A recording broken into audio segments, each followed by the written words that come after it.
Hey Aquarius, welcome to You versus Them Tarot. I hope all is well. This is in the format of person A, person B. Figure out where you are in the storyline. Person A, they have think things through. Person B, what does person B? What does person B gotta say? Make a plan. Let's pull one more for person A. Say no. Ooh. Person B? What's going on with person B? Do something different. All right, I'm not getting two people on the same page here. At the bottom of the deck, we have raise your vibration. I don't know who that's for. All right, but here we are. It definitely seems like, so first of all, person A, they have some boundaries to set here. All right, they definitely have some boundaries to set. It's probably taking a while for them to get through to that boundary setting or realizing why they have to set the boundaries. Person B, I feel like you're going to have to start moving a little bit better when it comes to this connection. There's room for improvement and opportunity for growth, all right, for person B. All right, how does person A feel about person B?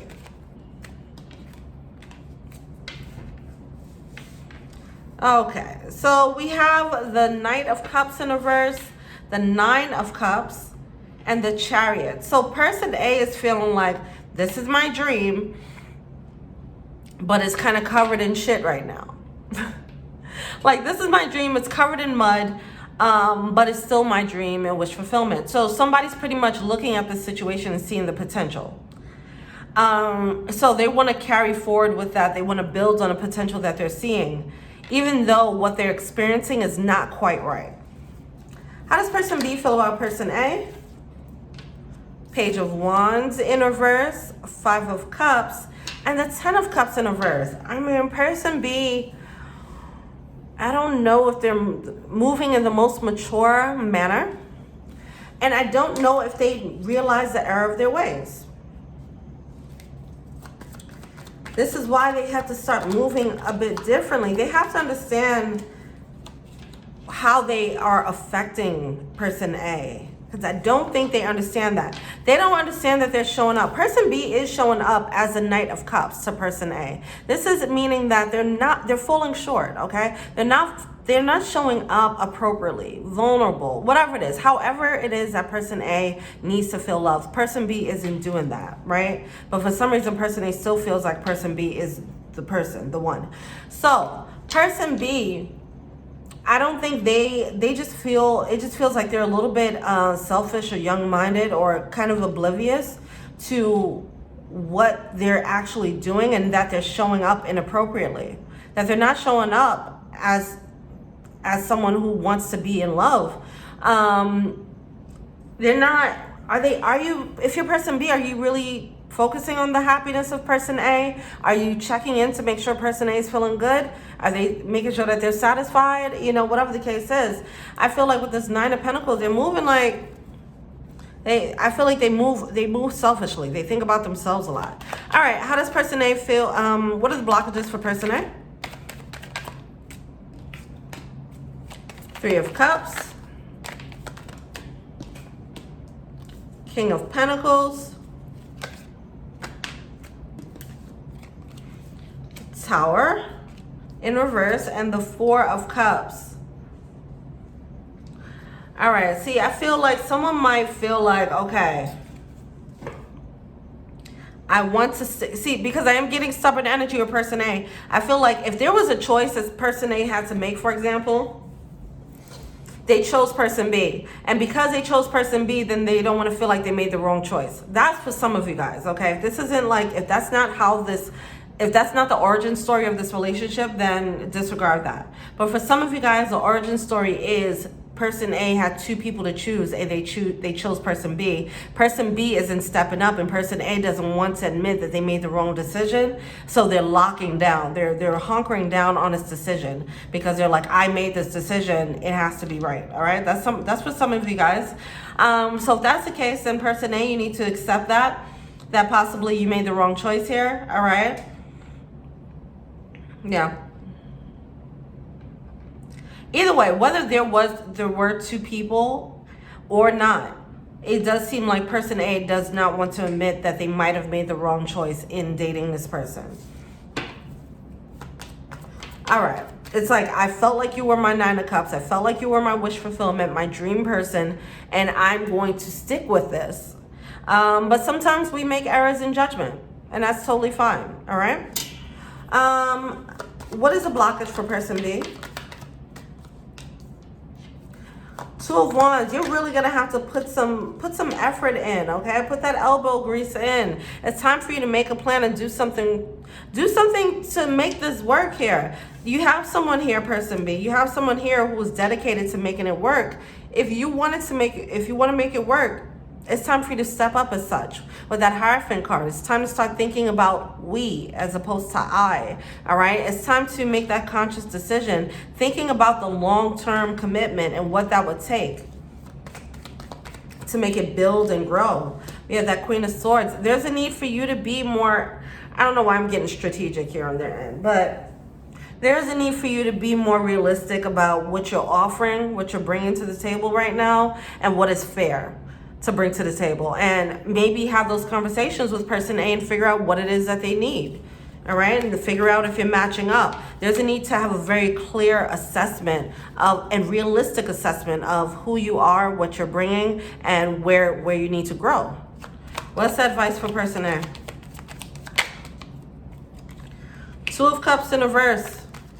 Listen, at one point all right, this person was a soulmate, yes, okay, or is a soulmate, yes. But it's like, what kind of soulmate were they? Are they the type of soulmate where it's like karmic and you have to learn like a hard lesson? Because that's what it's looking like. As opposed to another type of soulmate where it's like, this is the one type of soulmate. You might be looking at this person A. Person A, you're looking at person B as if they're the one, which is understandable. But right now you're learning a lesson in soulmates and in the different levels of soulmates, okay? Because you met a soulmate who is here, they're more of a karmic soulmate who's here to teach you a lesson in honoring your desires. All right, so until you learn that lesson, you'll just be in this loop. Even if it separates with this person, it'll be with someone else. But that's what's happening there, okay? Both of you guys have karmic cycles to break in this situation. If you want to put in the work to do it, you can, all right?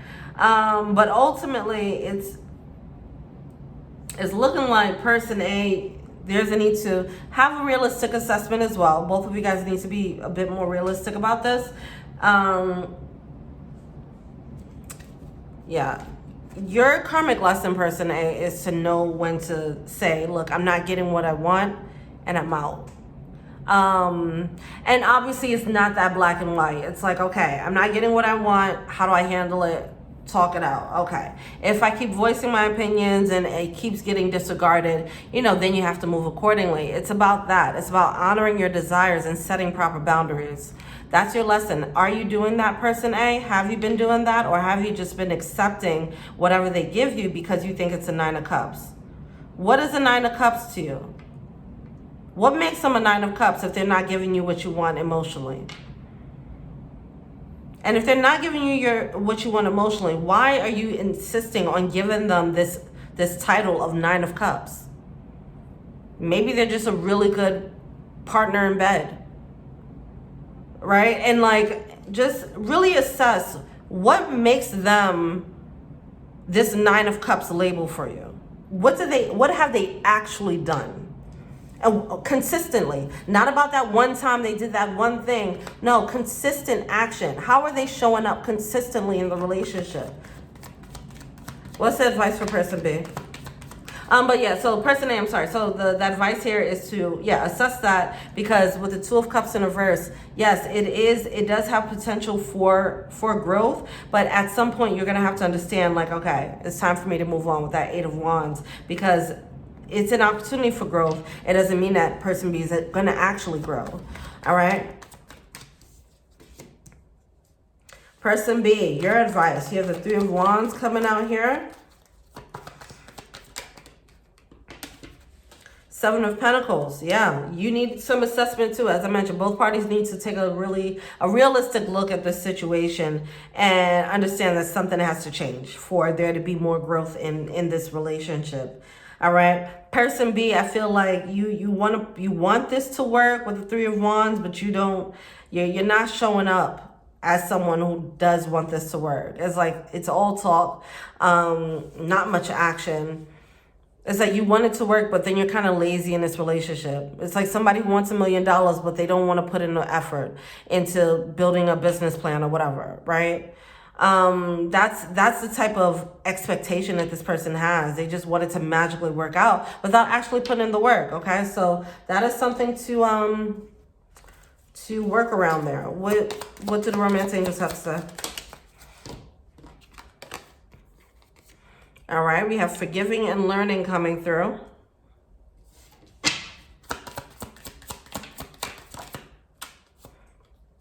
And passion, yeah. Yeah, this situation is a lot of passion, has a lot of passion, and it's making someone feel like, oh, this is like the one. Now, with forgiving and learning, so what I'm getting, okay, so it says, as you release and heal the past, you experience more love in your present moments. What I'm getting from this situation, I feel like person A is more of an empath, okay? And I feel like this forgiving energy, you know, when you're an empath, sometimes you kind of, you forgive a lot. You understand where people are coming from a lot, okay? And you hold space for people, especially when they're carrying this energy of like, oh, they probably don't really know. They just aren't mature enough. And so you want to hold space for them. But there's a need to set a boundary on that forgiving energy, okay? There needs to be a boundary on that. Setting a boundary on your empathy.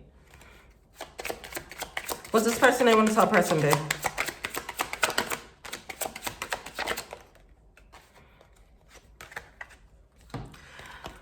I left you before you could leave me. I know I was a distraction from your pain. I feel like person A knows that or feels that person B isn't as invested. And that's because person B isn't showing up as invested. It's like you were kind of, yeah, I want you. Yeah, there's a lot of passion in this situation. There might be a lot of sexual chemistry. But yeah, person A is like, it's coming off as person A probably has a bit of a feeling that person B was in this relationship to distract themselves, okay? And it's that energy of like, well, I'll be that safe haven for you. I'll be that warm place for you. And it's like, okay, that's nice. Do that as a friend. You don't have to do that and fall in love at the same time. Be a friend for them, sure. But as far as your heart's desires, you don't have to be in a situation where you're carrying the load and not getting your needs met. Person B, I'm starting to understand a connection. That's what they want to say to person A. I'm afraid to contact you. And finding out the truth crushed me. They're going to face some hard truths about themselves. They were floating in this connection, or they are floating in this connection, and they were taking it for granted. All right. But they're going to come to the realization of that. And that's going to be a bit of a realistic, a tower moment for them. All right. But either way, person A, you keep it moving. Okay. You are being clearly propelled forward with the Eight of Wands. You're being propelled to move on. So go on and do that. All right. All right. Well, thank you so much. Until next week, feel free to like, subscribe, share, comment. Check out my other page, Tarot and Heal. Peace.